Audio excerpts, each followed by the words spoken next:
භගවතෝ සාවක සංඝෝ ආරණ්‍යෝ පාවුනියෝ දක්ඛිනියෝ අංජලි කරණියෝ අනුත්තරං පුඤ්ඤං කේතං ලෝකස්සාති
නිර්වාණ මාර්ගයේ සෝවාන් මග සෝවාන් ඵලය සකෘදාගාමි මග සකෘදාගාමි ඵලය අනාගාමි මග අනාගාමි ඵලය අරියත් මග අරියත් ඵලය යන සතර මග සතර ඵල ධම්මගේ ගමන් ගන්නා වූ ඥාය ප්‍රතිපන්න නම් වනසේක එවන් ගුණයෙන් සමන්නාගත වූ මහා සංඝ රත්නයට මාගේ නමස්කාරය වේවා.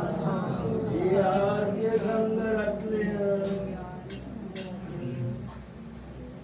ගරු කටයුතු අනුයාත මාර්ගයට පිළිපන්නෙන් සාමීචි ප්‍රතිපන්න නම් වනසේක එවන් අනන්ත ගුණ ඇත්තා වූ මහා සංඝ රත්නයට මාගේ නමස්කාරය වේවා.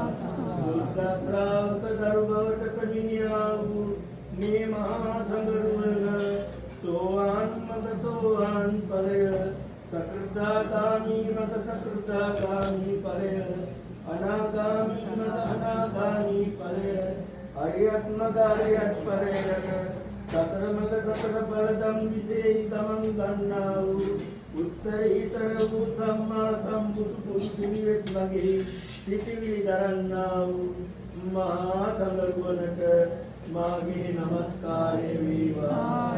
මේ බුද්ධ ශ්‍රාවක දර්ශවට පැමිණියා වූ මහා සංඝ රත්නය යොදුන් සිය ගණන් දුර සිට වූද සිව්පස දානයේ ගෙනව් පූජා කිරීමට සුදුසු වන්නා වූ මහා ගුණ ඇත්තා වූ වෙයින් ආහුනීය නම් වනසේක එවන් ගුණ ඇති මහා සංඝ රත්නයයි මේ වැඩම කරන්නේ. ඒ මහා සංඝරුවනට මාගේ නමස්කාරය වේවා. ඒ අනන්ත ගුණ සංසේත වූ බුද්ධ ශ්‍රාවක දරු බවට පැමිණියා වූ මේ ආර්ය සංඝ රත්නය ආගන්තුක සත්කාරයට පිළියෙල කළා වූ සියලු දාන වස්තුන් වුවද පිළිගැනීමට සුදුසු වන්නා වූ මහා ගුණයන්ගෙන් සමන්නාගත වන බැවින් පාවුනීය නම් වනසේක එවන් ගුණ ඇත්තා වූ මේ මහා සංඝ රත්නයට මාගේ නමස්කාරය වේවා. සාදු සාදු.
Pannō bhagavato